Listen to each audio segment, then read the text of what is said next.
মির্জা আব্বাস ভাই কামান দাগিয়েছেন, একদিকে মির্জা ফখরুল আর একদিকে মির্জা আব্বাস, দুই দিকে দুই মির্জা বিরামহীনভাবে সোশ্যাল মিডিয়ার পিছে লাগিয়েছে। বিএনপির Mirza to the power square, এদের সঙ্গে আমাদের বিরোধটা অনিবার্য ছিল, মানে সোশ্যাল মিডিয়া। জুলাই আগস্ট বিপ্লবের মধ্যে দিয়া যে নতুন বাংলাদেশ গড়ার স্বপ্ন আমাদের তরুণ প্রজন্ম দেখতেছে, সেই নতুন বাংলাদেশে মির্জা আব্বাসদের রাজনৈতিক নেতৃত্ব মূল্যহীন হয়ে পড়ছে। যেই বয়সে অবসরে যাওয়া উচিত, সেই বয়সে তার চাইতে অল্প বয়সের লোকদের সাথে দ্বৈরতা লিপ্ত হওয়ার চেষ্টা করাটা নিরেট বোকামি। এই বোকামির মূল্য দিতে হবে মির্জা আব্বাসকে। সরি মির্জা আব্বাস ভাই, আপনার রাজনীতি থেকে অবসরটা গৌরবময় হইতে পারতো, আনন্দময় হইতে পারতো। আপনি লজ্জা আর অপমানের সঙ্গে বিদায় নেবেন, কি আর করা। কাউকে শয়তানে কখনো লাড়ে চারে, আপনারও শয়তানে লাড়ছে। আমি কিন্তু মির্জা আব্বাসকে কিছুই বলি নাই। ওনারা কেউ সরে যাচ্ছে বলে গালি দিছে, আমি জানতাম না কে গালি দিছে। ওইটা প্রথম শুনি মির্জা ফখরুলের মুখে। উনি বলতেছেন মির্জা আব্বাসকে সরের বাচ্চা বলছে, কত খারাপ কাজ করিছে। মির্জা ফখরুল আর মির্জা আব্বাস কিন্তু বিরোধ আছে, রাজনৈতিক বিরোধ আছে, এক গ্রুপে না কিন্তু তারা। যারা বিএনপি করেন তারা জানেন। কিন্তু মির্জা ফখরুল তো ছাত্র ইউনিয়ন করার লোক, উনি গিরিঙ্গি কেমন করে করতে হয় এটা ভালো জানেন। উনি কায়দা করে মির্জা আব্বাসকে সামনে দিয়ে দিলেন আমাদের। আর মির্জা আব্বাস ভাই কিছু বুঝা না বুঝা আইসা শুরু করলেন ব্যাটিং করা। মানে যে গালিটা মির্জা ফখরুল দিতে পারবে না, সেটা মির্জা আব্বাসকে দিয়ে দেওয়াইলেন আর কি। এটা গিরিঙ্গি আর কি, ছাত্র ইউনিয়নের গিরিঙ্গি। আমি বুঝতে পারি এই সমস্ত। আচ্ছা মির্জা আব্বাস ভাই, আপনি বলেন আমি কি ভুলটা বলছি। আমি বলছি বারাক ওবামা যখন আমেরিকার প্রেসিডেন্ট, তখন তাকে ফিলিপাইনের প্রেসিডেন্ট বেশ্যার বাচ্চা বলে গালি দিছিল। আর বারাক ওবামা সেটাকে হজম করছে। আপনি একজন পলিটিশিয়ান হয়ে সেটা হজম করতে পারবেন না কেন? আমি তো নিউজটা দেখাইছিলাম, আমি তো মিশা নিউজ দেখাই নাই, তাই না? আপনি গালি খাইতে চান না, তাহলে রাজনীতিতে আসছেন কেন? মসজিদের ইমাম হন, কেউ গালি দিবে না। হিমালয়ে গিয়ে সন্ন্যাসী হন, কেউ গালি দিবে না। নবী রসুলদের গালি দেয় মানুষ, আল্লাহর খোদাকে গালি দেয় মানুষ। আপনি কোন বালেশ্বর বালহরিদাস পালাচ্ছেন, আপনারা গালি দেওয়া যাবে না? প্রেসিডেন্ট ম্যাকরনের তো থাপ্পড় মারে, আপনি চর থাপ্পড় খাবেন, আপনারা রাজনীতিবিদরা গালি খাইবেন। এটা সহ্য করতে হবে, এটাই নতুন বাংলাদেশ। এবার আসেন আমরা ওনার বক্তব্যটা আলাদা আলাদা করে শুনি। জারজ মিল্টন বকা দিয়েছে আমাকে, সেটাকে সমর্থন করেছে পিনাকি। অর্থাৎ জারজ মিল্টন যে ভাষা আমাকে বকা দিয়েছে, পিনাকি সমর্থন করেছে। আমি বলতে চাই যে ওরা সবাই একই বংশের, একই গোত্রের সন্তান। কোনো ভদ্রলোককে এভাবে গালি দিতে পারে না। আমি ঢাকার মানুষ, আমি ইচ্ছা করলে ওরা যে ভাষা গালি দেয় তার চেয়ে জঘন্য ভাষা গালি দিতে পারি। কিন্তু আমার বাপ মা, আমার পরিবার এটা আমাকে শেখায় নাই। ওরা যেটা বলছে এবং বলেছে এটা ওদের পরিবার থেকে শেখানো, ওরা ওই পরিবার থেকে করে আসছে, শুকরের জাত। এটা নিয়ে বিশ্বব্যাপী আমার দেশে এবং বিদেশে আমার কিছু ভাইয়েরা আছে যাদের যাদের বাপ মায়ের কোনো ঠিক আছে বলে আমার মনে হয় না, যাদের অ্যাকচুয়ালি জন্মের ঠিকানা আছে বলে আমার মনে হয় না। ওদের কথা বলার স্বাধীনতা আছে, ওরা আমাকে গালিগালাজ করার স্বাধীনতা আছে, আর আমি একটা সত্যি কথা বলতে পারবো না, সেই স্বাধীনতা আমার নাই। উনি বলছেন জন্মের ঠিক নাই। আব্বাস ভাই, দুনিয়ার সব প্রাণী একই পদ্ধতিতে জন্মায়, আর একটা পদ্ধতি আছে টেস্ট টিউব বেবি, ওইখানে কেউ কাউরে লাগায় না। তো ঠিক পদ্ধতি কোনটা মির্জা আব্বাস ভাই? আর আপনি কোন পদ্ধতিতে জন্মাইছেন? আর আপনি যে পদ্ধতিতে জন্মাইছেন সেটা যে ঠিক, সার্টিফিকেট আপনারা কে দিছে? হ্যাঁ, তবে আপনি দাবি করতেই পারেন যে আপনারে যারা গালি দেয় তারা বৈধ বাবা মায়ের সন্তান না। আমার অনুমান আপনি সেটাই বলছেন, বৈধ পিতামাতার সন্তান না হইলে সে গালিবাজ হয়। আপনার এই অনুমানেরও কোনো ভিত্তি নাই। আপনার কি জানা আছে যে লিওনার্দো দা ভিঞ্চি, হ্যাঁ চেনেন? চেনেন? আপনার চেনার কথা না অবশ্য, ও বৈধ পিতামাতার সন্তান না কিন্তু। এমনকি শেক্সপিয়ার চিনেন? আপনার চেনার কথা না। চার্লস ডিকেন্স চিনেন? আলেকজান্ডার দ্য গ্রেট, কেউই বৈধ পিতামাতার সন্তান না। নাম শুনেছেন বাক? হ্যাঁ, মিউজিশিয়ান শুনেছেন? তার কোনো মিউজিক শোনার কথা না আপনার। হ্যাঁ, আগাস্টাস সিজারের নাম শুনেছেন?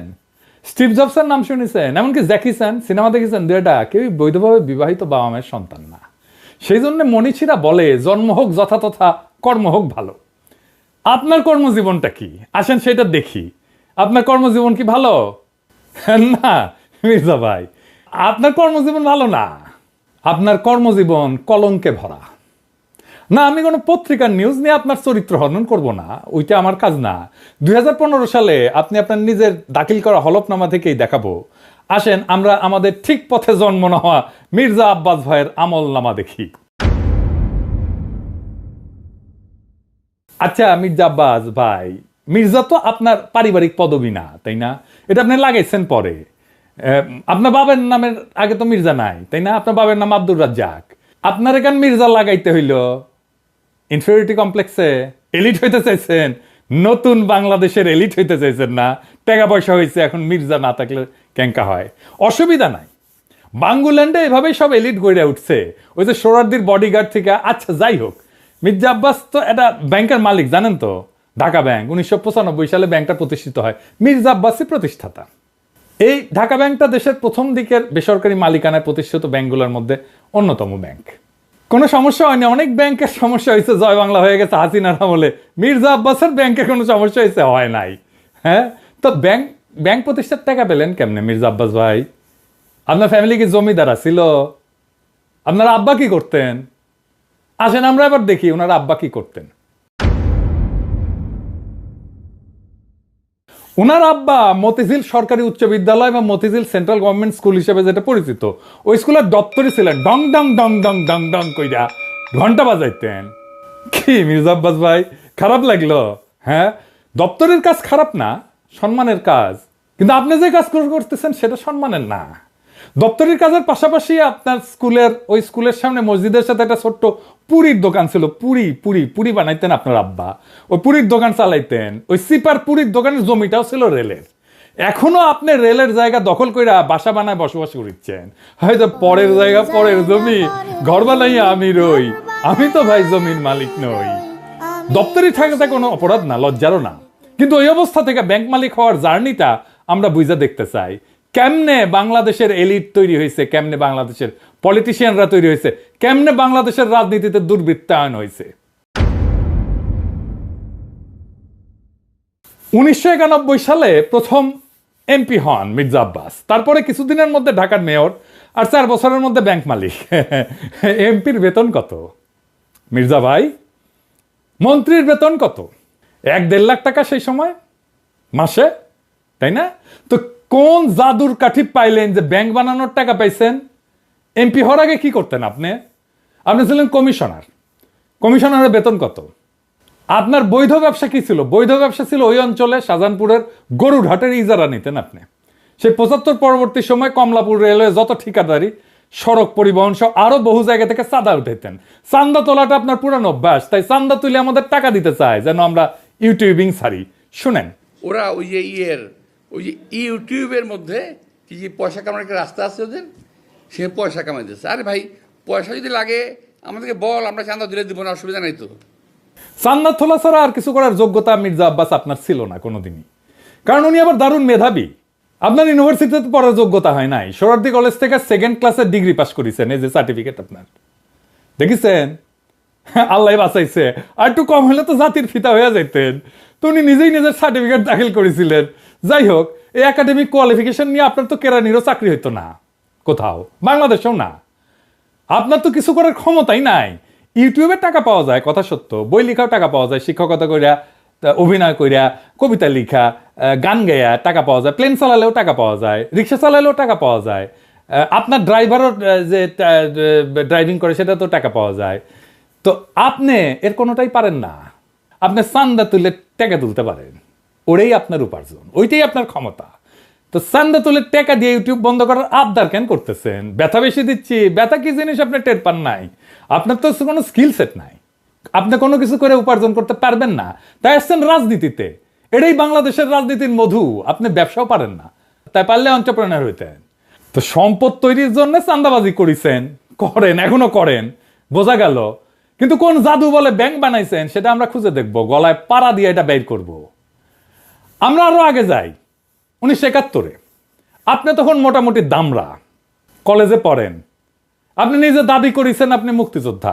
শোনেন, মূলত আমি এক কথা বলতে পারবো যে ওই 26শে মার্চের রাত্রে যদি আমরা ওই আওয়াজ না পেতাম, যদি আমরা, তাহলে দেশের মানুষের ভাগ্য নিয়ে বহু লোকই সিনেমিনি খেলার সুযোগ পেত, সেটা আর পায়নি। পরবর্তীতে আমরা মুক্তিযুদ্ধে যাই এবং দেশের স্বাধীনতা যুদ্ধে অংশগ্রহণ করি।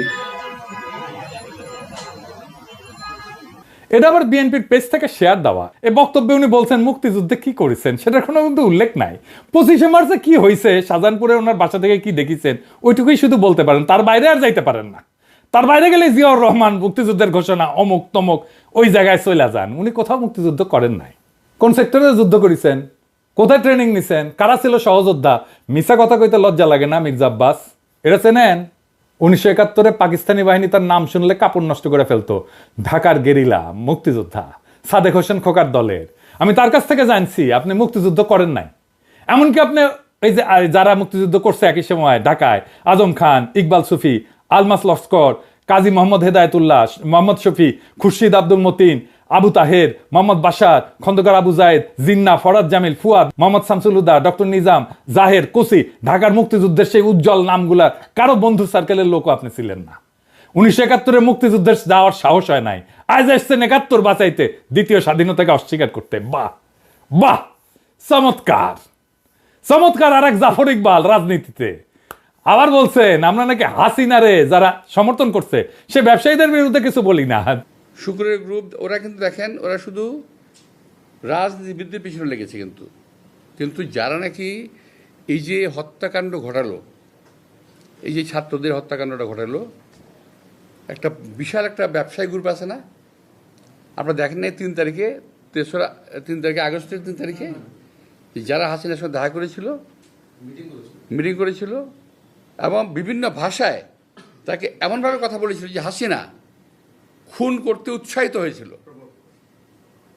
তাদেরকে এমনভাবে প্রভোগ করা হয়েছিল যে হাসিনাকে খুন করতে উৎসাহিত করা হয়েছে। সেই লোকগুলোর সম্বন্ধে তারা কিছু বলে না, তারা কিছুই বলে না, তার মুখে কোনো শব্দ নাই। তো মির্জা আব্বাস কি শুক্রে শুক্রে 8 দিন হইলে আমার ভিডিও দেখেন, তিনি কি কাউরে ছাড়িছে?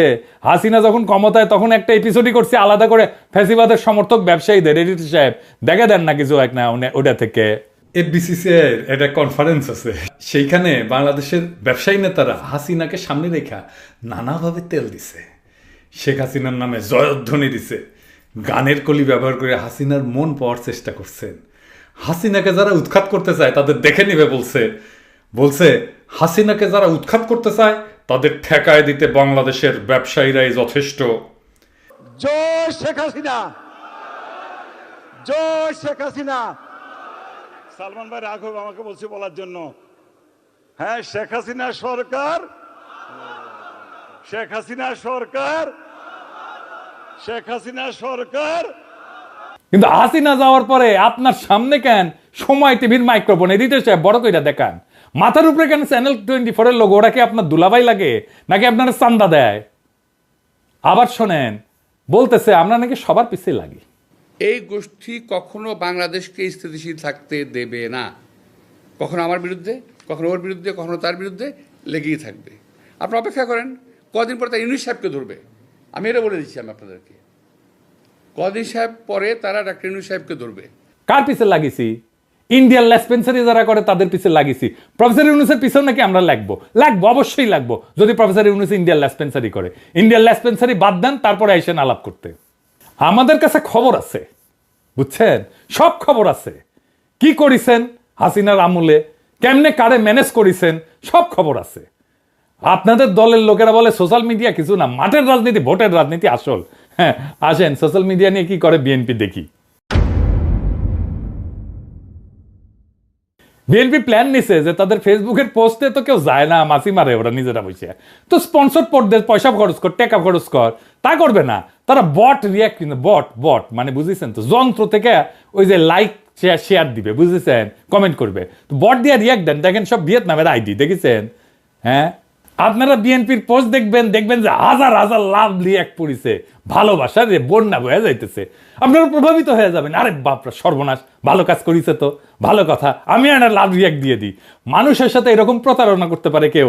আওয়ামী লীগ এরকম প্রতারণা করে নাই জনগণের সাথে, বিএনপি যেটা করছে দেখেছেন।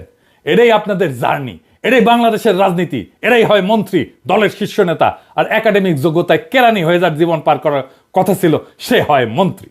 যার উপার্জনের ধান্দাই হইতেছে কিভাবে অন্যরে ঠকাবে, আরেকজনকে অতিরিক্ত সুবিধা দেবে, অন্যরে বঞ্চনা করবে বা ভয় দেখায় উপার্জন করবে, চান্দা নেবে।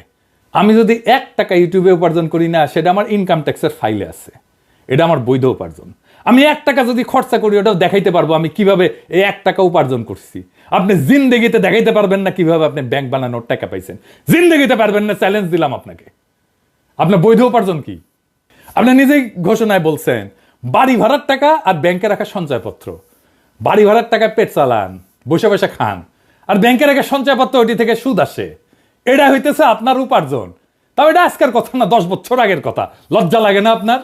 হ্যাঁ, আমার প্রত্যেকটা পয়সা হালাল, আপনার প্রত্যেকটা পয়সা হারাম। আপনি দাবি করতে পারবেন আপনার প্রত্যেকটা পয়সা হালাল? পারবেন না। বুকে হাত দিয়া বলবেন, আল্লাহর কসম কাইটা বলবেন, দেখাই দেবেন আপনার উপার্জন কিভাবে হয়েছে, কেমনে আপনি ব্যাংক করছেন। আপনি কাউরে না কাউকে বঞ্চনা করে সুবিধা দেওয়া ভয় দেখায় যে টাকা উপার্জন করছেন, সেই উপার্জনের টাকা দিয়ে ক্যাডার পালেন, সে ক্যাডার ভোটে জিতায়, আর অনুপার্জিত টাকায় ভোট কিনা এমপি হয়ে যান আপনি। আপনার দলের লোকেরা ভোটের কথা বলে, ভোটের কথা গপ্প শুনেন না আমাদেরকে। নমিনেশন কিনতে হয় পার্টি থেকে চান্দা দিয়া, তারপরে টাকা ছিটায় ভোট কিনতে হয়, কেন্দ্র দখল করতে হয়, জাল ভোট দিতে হয়, এই দিয়েই চলছে এতদিন। ভোটের শক্তির রোয়াব দেখায়েন না, ওই রোয়াব আমরা ফুটে করে দিতে পারি। জুলাই বিপ্লবের আকাঙ্ক্ষা ছিল এই বন্দোবস্তের পরিবর্তন, সত্যিকারের মেধাবীদের দিয়ে রাষ্ট্র চালানো। আপনার কোনো স্কিল নাই মন্ত্রী হওয়ার, আপনি রাষ্ট্র জিনিসটাই বুঝেন নাই, আপনি রাজনীতিও বুঝেন নাই। ক্ষমতা আপনার কাছে টাকা উপার্জনের মৌকা, আর কিচ্ছু না। মির্জা ফখরুল বলছেন আমরা কোথায় নিয়ে যেতে চাই দেশকে, শুনেন। সোশ্যাল মিডিয়াতে কিছু নতুন নতুন আমি বলি কুতুব আবির্ভূত হয়েছে, তারা বাংলাদেশকে কোথায় নিয়ে যেতে চায় আমি জানি না। আমরা দেশ থেকে ফ্যাসিবাদের সমস্ত কলঙ্ক চিহ্ন মুছবো, আমরা বাংলাদেশে ভারতের তালুকদারি বন্ধ করব চিরতরে, আমরা বাংলাদেশে একটা সাম্যের ইনসাফের রাষ্ট্র করব। আপনারা মির্জা ফখরুল সেই স্বপ্নের সামনে বাধা হয়ে দাঁড়ায় আছেন। দেশের জনগণ জানে, বুঝতে পারে প্রফেসর ইউনূসকে কেন তাড়ানোর চেষ্টা করতেছেন, কেন দ্রুত নির্বাচন চান। জনগণের জন্য প্রফেসর ইউনূসের এই অতি অল্প সময়ের শাসন হয়ে থাকবে একটা স্বপ্নের মতো, এক অলিক সম্ভাবনার মতো, এক বিদ্যুৎ চমকের মতো সময়। তারপর বাংলাদেশ আবার ফিরে যাবে আপনাদের সেই আদিম জমিদারি ব্যবস্থায়, আপনাদের সেই মাফিয়া শাসনে। আবার কালো টাকা এবং পেশি শক্তির মাস্তানেরা গাড়িতে পতাকা ওড়ায় ঘুরবে, হেলিকপ্টারে চড়বে, দলীয় মাজারের খাদেম আবার আমাদের ভয়ে ভয়ে বাঁচতে হবে। ক্ষমতার অঙ্গুল হেননের নিয়ত নির্দিষ্ট হবে আমাদের মতো ছোটখাটো মানুষদের।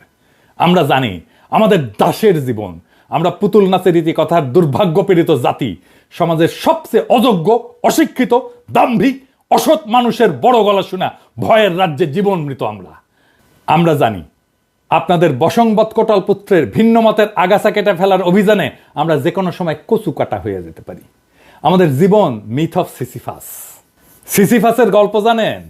আর এক অভিশপ্ত জীবন ছিল, পাহাড়ের নিচ থেকে পাথর ঠেলে ঠেলে ঠেলে ঠেলে যখন সে উপরে নিয়ে যায় একেবারে চূড়ায়, তারপর আবার সেই পাথরটা নিচে পড়ে, আবার তার ঠেলে ঠেলে ঠেলে ঠেলে উপরে নিয়ে যেতে হয়। এটাই তার অভিশপ্ত জীবন। আমাদেরও বাংলাদেশের নাগরিকদের জীবন মিথ অফ সিসিফাস। আমাদের অভিশপ্ত জীবন সিসিফাসের মতো।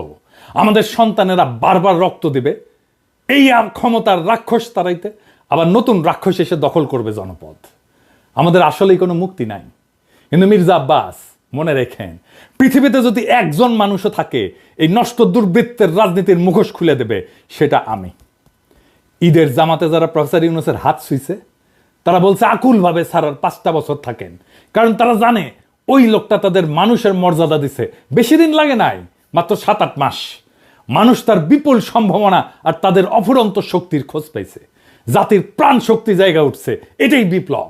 আমরা এই পরিবর্তনের জন্য জান লড়াই দিছি, এই জন্য আমাদের বাচ্চারা জীবন দিছে জুলাই আগস্টে। এটাই বিপ্লবের রুহানি প্লাবন, সেই বিপ্লবের আইকন আজকে প্রফেসর ইউনূস। জনতার স্বপ্নের সামনে বাধা হইয়া দাঁড়াইলে জনতাই আপনাদেরকে রুখে দেবে। সেই দিন বুঝবেন সোশ্যাল মিডিয়া কি জিনিস। আপনারা ক্ষমতায় আসতে পারেন, কিন্তু কোনোভাবেই এই স্বপ্নের সময় প্রফেসর ইউনূসের করে দেওয়া যাওয়া অর্জনকে অতিক্রম করতে পারবেন না। আপনাদের সেই পরাজয় গাথা এখনই লেখা হয়ে গেছে, প্রত্যেক দিন লেখা হচ্ছে। এই নতুন বাংলাদেশের স্বপ্নে যারা অন্তরায় হয়ে দাঁড়াইছে তাদের ভবিষ্যৎ অনিবার্যভাবে ম্লান। ইতিহাসের নিয়মে জনগণের ইচ্ছার বিপরীতে দাঁড়ানো মানেই পরাজয়। মির্জা আব্বাস এবং তার মতো নেতৃত্বের অবসান অনিবার্য। আমরা জানি এই লড়াই শুধু ক্ষমতার না, এই লড়াই ইনসাফের, সাম্যের, মুক্তির। আমাদের তরুণ প্রজন্ম আজ যে নতুন বাংলাদেশের স্বপ্ন দেখছে, যেখানে দুর্বৃত্তের রাজনীতি, চাঁদাবাজির আধিপত্য কিংবা ক্ষমতার দম্ভের কোনো স্থান নাই, সেখানে থাকবে সৎ, মেধাবী, প্রগতিশীল নেতৃত্ব। প্রফেসর ইউনূস এই নতুন স্বপ্নের প্রতীক। তার নেতৃত্বে যে নতুন দেশ গড়ার লড়াই শুরু হয়েছে, তা জনতার হৃদয়ে আর এক বিপ্লবের আগুন জ্বালায় দিছে। এই আগুন নিভে যাওয়ার না। জনতা জানে, জনগণ জানে এই পরিবর্তন তাদের জীবনের, তাদের ভাগ্যের, তাদের সন্তানের ভবিষ্যতের প্রশ্ন। তাই মির্জা আব্বাস কিংবা তার মতো অতীতের রাজনীতির নেতাদের কাছে আমাদের একটাই বার্তা, সময় বদলাইছে, জনতার স্বপ্নকে দমায় রাখা যাবে না। নতুন বাংলাদেশে মিথ্যা, দুর্নীতি, ক্ষমতার অপব্যবহার থাকবে না। আমাদের লড়াই চলবে জুলাই আগস্ট বিপ্লবের প্রকৃত অর্থ বাস্তবায়ন না হওয়া পর্যন্ত। এই নতুন বাংলাদেশের স্বপ্ন বাস্তবায়নের পথে প্রত্যেকটা বাধাকে পেরায় আমরা আগায় যাব একটা সত্যিকারের স্বাধীন, সাম্যের, ইনসাফের, মানবিক বাংলাদেশের পথে। ইনকিলাব জিন্দাবাদ।